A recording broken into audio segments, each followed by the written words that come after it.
Rain water drains की सफाई कभी भी पूरे ब्लॉक की कंप्लीट नहीं हो पाई कि 1 साल का पैसा पूरा रुका हुआ है, 1.25 साल का था, सिर्फ 1 क्वार्टर का आया है। सिंचाई की कोई व्यवस्था अब तक इस पूरे साल में एमसीडी नहीं कर पाई है। पुलिस टाइम पे आ तो जाती है जब हम बुलाते हैं, लेकिन पुलिस के हाथ में मेरे ख्याल डायरेक्टली नहीं होता है। जो बड़ी जगह है जैसे जहाँ खत्ते बने हुए हैं, जहाँ पहले कूड़ा घर थे, उनमें कुछ कूड़ा घर तो हटा दिए गए, लेकिन जो कूड़ा घर एग्जिस्ट करते हैं उनमें कूड़ा पड़ा ही रहता है।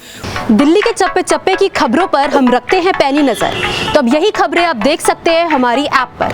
तो फिर देर किस बात की है, तुरंत जाइए प्ले स्टोर पर और जाके डाउनलोड कीजिए तेज तर्रार ऐप को। नमस्कार, मैं हूं आंचल मित्तल और आप देख रहे हैं तेज तर्रार, जहां दिखाई जाती हैं खबरें दिल्ली की। मैं इस वक्त मौजूद हूं दिल्ली के हरिनगर के सीडी ब्लॉक के डीडीए फ्लैट्स के आरडब्ल्यूए प्रेसिडेंट आरपी अरोड़ा जी के साथ। आज हम इनके साथ जुड़ेंगे और इनके इलाके में, इनके सीडी ब्लॉक में क्या कुछ समस्याएं हैं जो ये सामने रखना चाहते हैं, इन्हीं से जानेंगे। जी सर, क्या कुछ समस्याएं हैं यहाँ पर? कॉमनली डे टू डे जो समस्याएं हैं उसमें पानी का गंदा आना एक प्रमुख समस्या इस समय चल रही है। काफ़ी लोगों की शिकायत रहती है। जल बोर्ड से बात भी कुछ बार हुई, कभी कंटेमिनेशन कहीं मिला, कभी नहीं मिला, फिर अपने आप कुछ दिन ठीक हो गया, फिर से कंटेमिनेट हुआ, ऐसा काफ़ी चला।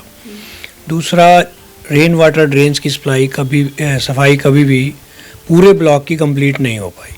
कभी एक लेन की हुई, कभी दूसरी की हुई, फिर उसको सिल्ट को छोड़ दिया गया। अभी मुझे पिछले दिनों में पार्षद महिला हमारी नई बनी है, मिली थी, उन्होंने मुझे तसल्ली दी थी कि कराई जाएगी।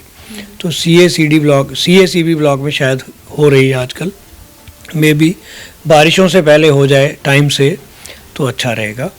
और एक प्रमुख समस्या जो शायद किसी और ने आपके सामने ना रखी हो, दीनदयाल हॉस्पिटल के सामने एक कट है जिस पे जनक पार्क की तरफ आते हैं, जो सारे फ्लैटों को Asha park, Usha park, L block, DDA flats की डिफरेंट पॉकेट्स और अशोक नगर, सबके लिए आने का रास्ता है। अगर वो रास्ता बंद किया गया है तो हमें पूरा घंटाघर चक्कर लगा के आना पड़ता है। और स्पेसिफिकली थर्सडे को घंटाघर जब मार्केट लगती है तो वहाँ हमेशा जाम का सामना करना पड़ता है और मार्केट में कंजेशन इससे बढ़ती है। इस कट पे दीनदयाल के सामने टी पॉइंट बनता है, ये वहाँ पे एक स्ट्रक्चर है जो लेफ़्ट टर्न पे मुड़ते ही है, वो हटाना ज़रूरी है और एक रेड लाइट वहाँ लगनी ज़रूरी है। रेड लाइट लगे जो डिसिप्लिन कामयाब हो सकेगा। और अदरवाइज़ क्या हो रहा है कि रॉन्ग साइड आने वाले लोग डिस्टर्बेंस कर रहे हैं और वहाँ एक्सीडेंट्स भी होते हैं। ई रिक्शा, स्कूटर, बाइक, ये कॉमनली हम देख सकते हैं रॉन्ग साइड अंदर आते हुए। इसके अलावा और कोई समस्या जो काफ़ी लंबे समय से परेशान कर रही हो या जिसका हल ना निकल पा रहा हो कई बार शिकायतों के बाद भी? एमसीडी के ना बनने के कारण जो गैप आया है, उससे पार्कों के लिए पीपी स्कीम में हमें जो फंड्स मिलते थे वो फंड्स काफ़ी समय तक रुके रहे। और अभी भी बहुत सारा पैसा डिफरेंट आरडब्ल्यू के प्रेसिडेंट, सेक्रेटरीज या उन लोगों का जेब से लगा हुआ पड़ा है जो रीइंबर्स होना बाकी है एमसीडी से। और हॉर्टिकल्चर डिपार्टमेंट के पास ये इशू है। उनका कहना है कि हमारे पास फ़ंड नहीं आया तो हम कहाँ से दें, हमारी अपनी सैलरीज नहीं मिली हैं, तो आपके ये पेमेंट भी आएंगे लेकिन समय लगेगा। वो समय करीब 31 मार्च को हम ये कह सकेंगे कि 1 साल का पैसा पूरा रुका हुआ है। 1.25 साल का था, सिर्फ 1 क्वार्टर का आया है और 1 साल का पैसा पूरा रुका हुआ है सारे ब्लॉकों का, जिनका भी एमसीडी ने पीपी स्कीम में डिफरेंट आरडब्ल्यूएस को, एनजीओज़ को पार्क दिए हुए हैं। और ये पैसा जल्दी रिलीज़ होना चाहिए, नहीं तो पार्कों की मेंटेनेंस करना मुश्किल हो जाएगा। और पार्कों की मेंटेनेंस में एक और प्रॉब्लम आ रही है। पीछे लास्ट ईयर ट्यूबवेल्स बंद कर दिए थे एनजीटी ने, और ट्यूबवेल फिर खोल तो दिए गए, लगा दिए गए, पानी आने लगा। सिंचाई की कोई व्यवस्था अब तक इस पूरे साल में एमसीडी नहीं कर पाई है। और कोई बड़ी बात नहीं है, एनजीटी दोबारा बंद कर दे। और इंडिविजुअली सीडी ब्लॉक में हमारा हॉर्टिकल्चर पंप अभी भी ख़राब पड़ा है और वो ठीक करने के संसाधन एमसीडी इलेक्ट्रिकल डिपार्टमेंट के पास नहीं है, ऐसा हमें कहा गया। यानी कि अभी तक अगर पार्कों में पानी नहीं है, अभी पानी की यहाँ पे समस्या है, यानी कि साफ़ पानी आता है कि नहीं? पीने के पानी में तो गंदा आता है, वो तो मैंने पहला विषय रखा था। पार्कों का जो पानी है उसकी बात अभी कर रहे हैं हम। पार्कों का पानी का ट्यूबवेल ख़राब है तो वो जल्दी ठीक हो, ताकि गर्मी आगे बढ़ रही है। जो पौधे इतनी मेहनत करके वृक्ष लगाए गए हैं, हमने एक स्लोगन रखा हुआ है कि अपने किसी भी ओकेजन की याद में आप एक पौधा लगाएं।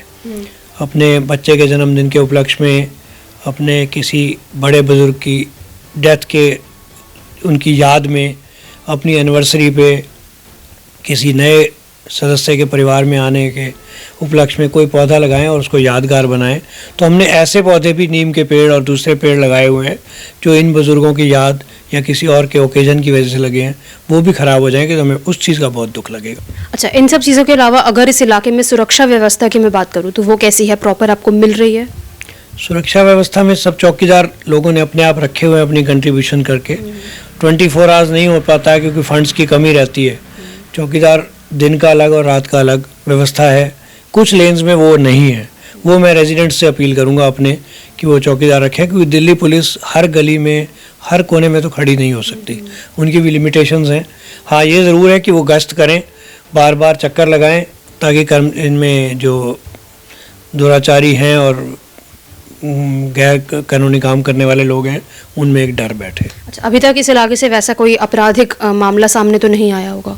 होते रहते हैं, बैटरी चोरी होना गाड़ी की कॉमन बात है, पानी के मीटर चोरी हो जाते हैं, ग्रिल्स टूट जाती हैं लोगों के घरों की, कोई ना कोई चीज़ छोटी मोटी चोरी होना एक कॉमन बात है। कुछ बार तो गाड़ियां भी चोरी हुई हैं बाहर रोड से। तो उसको लेकर मतलब लोगों की मदद की गई है पुलिस द्वारा? पुलिस टाइम पे आ तो जाती है जब हम बुलाते हैं, लेकिन पुलिस के हाथ में मेरे ख्याल डायरेक्टली नहीं होता है कि वो चोर को एकदम ढूंढ पाएँ। जब रिकवरी होती है तब वापसी का पता नहीं लग पाता।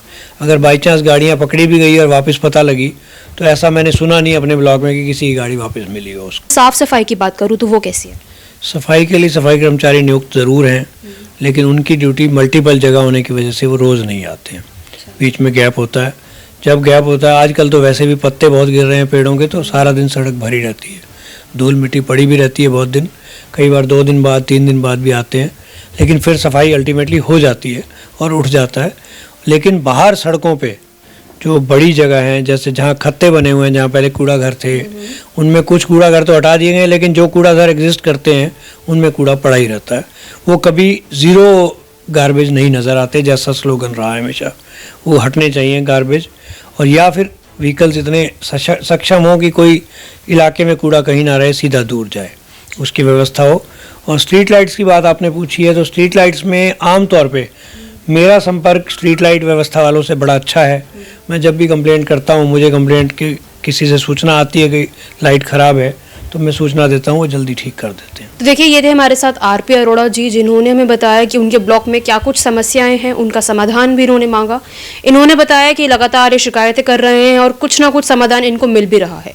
अब आप भी अपनी राय इस मामले में हमारे साथ कमेंट बॉक्स में ज़रूर दें, और अगर आपके इलाके में भी कोई परेशानी है तो हमसे संपर्क ज़रूर करें। कैमरा पर्सन आकाश शर्मा के साथ मैं आंचल मित्तल। अगर आपको हमारी ये वीडियो पसंद आई हो तो इसे लाइक एंड शेयर करना बिल्कुल न भूलें। इसके साथ ही हमारे चैनल को ज़रूर सब्सक्राइब करें, और हाँ, बेल आइकन भी ज़रूर दबाएं ताकि दिल्ली से जुड़ी तमाम खबरों की नोटिफिकेशन सबसे पहले आप तक पहुंचे।